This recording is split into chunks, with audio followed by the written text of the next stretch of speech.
Rock and Review. I'm thrilled to have on an amazing artist, producer, author, so much more. It is Tony Brown and his book that came out this past year, but it keeps getting awards just like you do, Tony. Elvis, Straight to Jesus. I love this guy.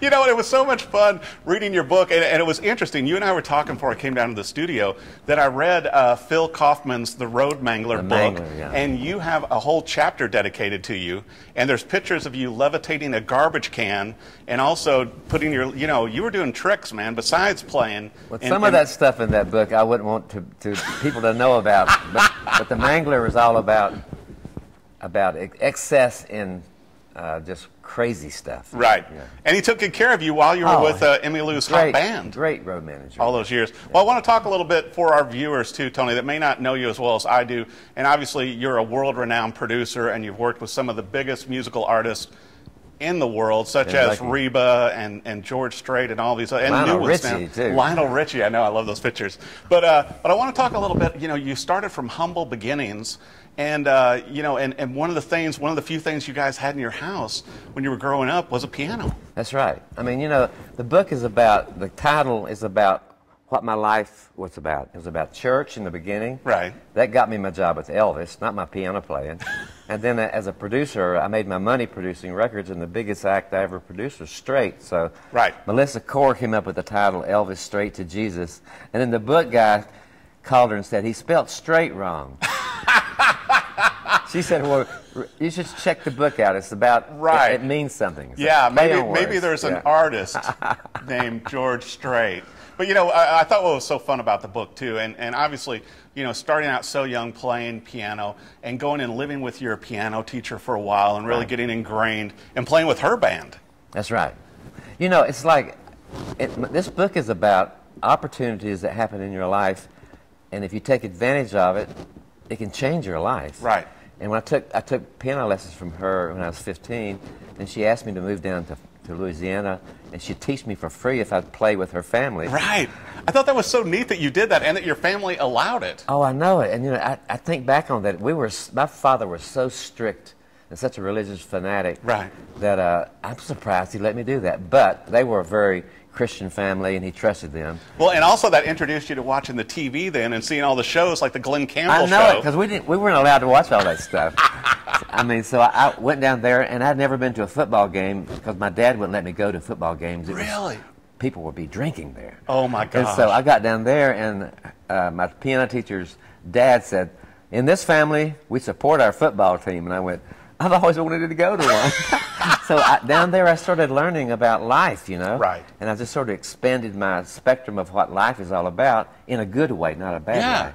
Well, you know, and it's amazing, too, Tony, for me, you know, going through the book, and I'm sure everybody else that, you know, buys a copy, and you definitely want to get a copy of this book, to where your years with Elvis and how close you've stayed with the family, and then going back to Graceland all those years later after you'd recorded with Elvis in the Jungle Room. It's so bizarre. We went there to make some pictures, which are in the book. Yeah. And I hadn't been there since '76 when we cut the Jungle Room sessions. Right. And I forgot how tacky that place is. I Really. love it. You know, to me, being musicians, it's like, yeah, I have a jungle room in my house. And I went to put my hand on his table, and the girl said, don't touch that. The last person to touch it was the king. I went, okay.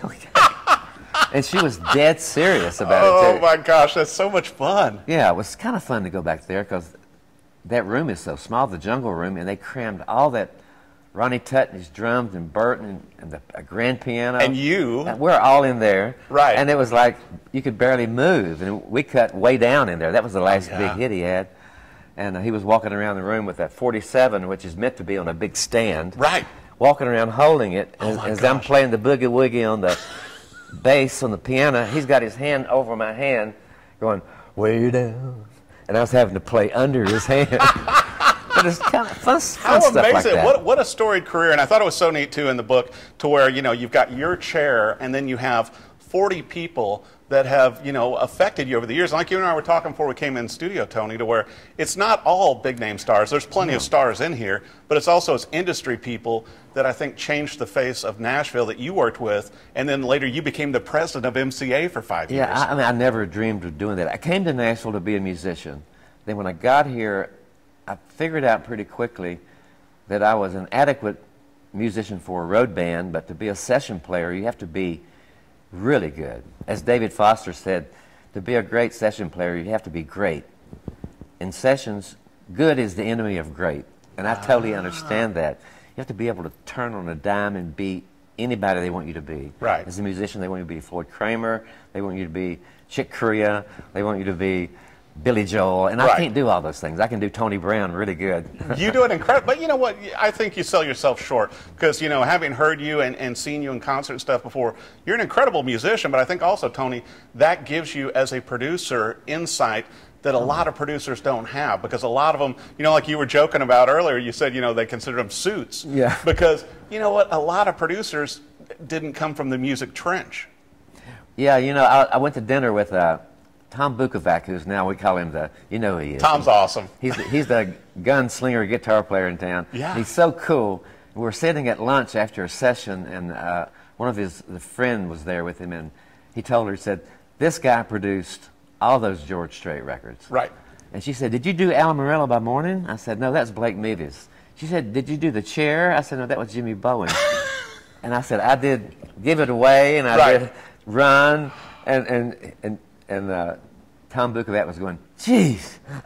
It's just ridiculous. You know, it was so funny because I was going through your book and obviously looking at your career, and I already knew of you, obviously, but it's like the people that you've worked with over the years. I mean, it's just been really, I mean, I have been really lucky, and they say the definition of luck is when opportunity meets. Right.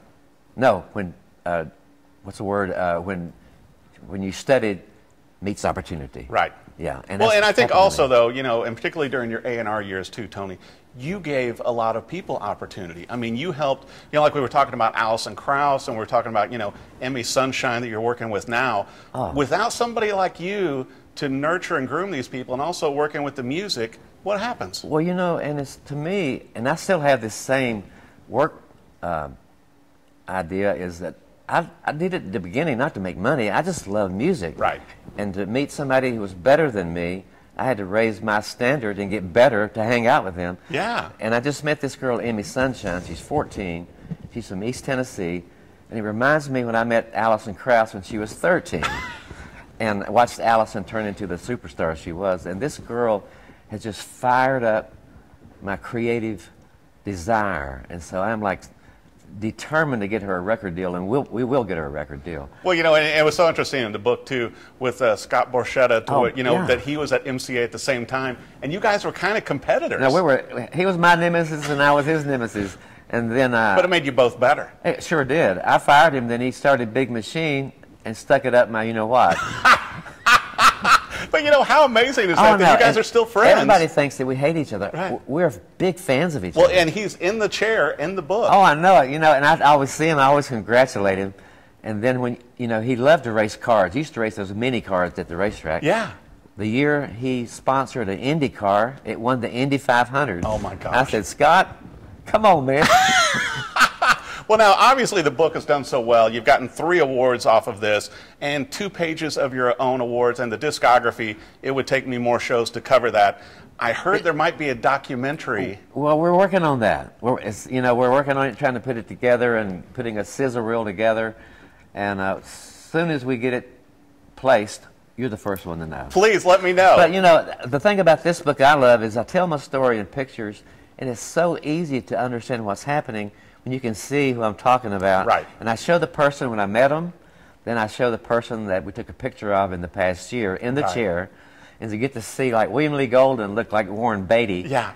When I played with the Oak Ridge Boys. You know, and the young picture of William really threw me. Yeah, now he looks like Leon Russell. He does look like Leon Russell. So funny. Yeah, but it's so neat. I mean, I think that and you're not bragging at all. It's just your life. You know, 40 years in the biz, and you're still doing great things in the music business. Oh, you know, I love the music business. It's the best gig in the world because you can dress like a musician. I mean, right. When you're an adult, you can dress. You can wear sunglasses in the daytime. Yeah, you got the awesome sunglasses. It can be cool, man. You're always cool, and you're still doing some great stuff. Now, obviously, the book is for sale, you know, through Amazon, at all the bookstores and everything. Now, also, are you doing anything special on your website and making announcements? Well, we have it on the website. It tells you how to go to Amazon Prime or whatever. Okay. You can reach it. But my website is TonyBrownEnterprises.com. And if you go on there, there's some really cool stuff on there. There's a video of me playing my solo with Elvis, where Elvis introduces me. He goes, "On the piano from Nashville, Tony Brown." So little stuff like that, and videos of songs I've recorded, like Steve Earle, Copperhead Road. Oh my gosh! And Steve Earle brags about you so much in the book. And Brooks and Dunn, Believe. Right. Man, I've been so lucky to be involved in some big records. You know, with Brooks and Dunn, my favorite record was Neon Moon, My Maria. Oh my gosh, yes. And then the first time they won the CMA Single of the Year was when I cut Believe. After all those years, I couldn't believe it. But I remember when we cut that song, me and Ronnie went, "I think this is a pretty serious song right here," and it was. And it's, well, as you said in the book too, though, Tony, it's the lyrics, the songs are still the magic. Yes, yeah. The lyric is about country music. And the lyric, as they say, is always, the country music has been the rhythm and blues of the common man, white man, you know. Yeah. You know. And I'll tell you what, you came a long way from North Carolina to taking over Nashville with your music. I didn't take over Nashville. And still producing stars. And, you know, my favorite quote in the book is J.D. Sumner, who was my first big hero. He's 6'7". Elvis worshipped him. But I put a quote in there. He said, "The only thing better than getting a compliment is deserving it." That is very true words. Well, I'll tell you what, pick up your own copy. It's Tony Brown's Elvis, Straight to Jesus. Check out his website also for the upcoming documentary, some great footage with Tony and Elvis, and also possibly some new and upcoming artists like Emmy Sunshine. That's right. You're going to love this book. Thanks for watching The Rock and Review.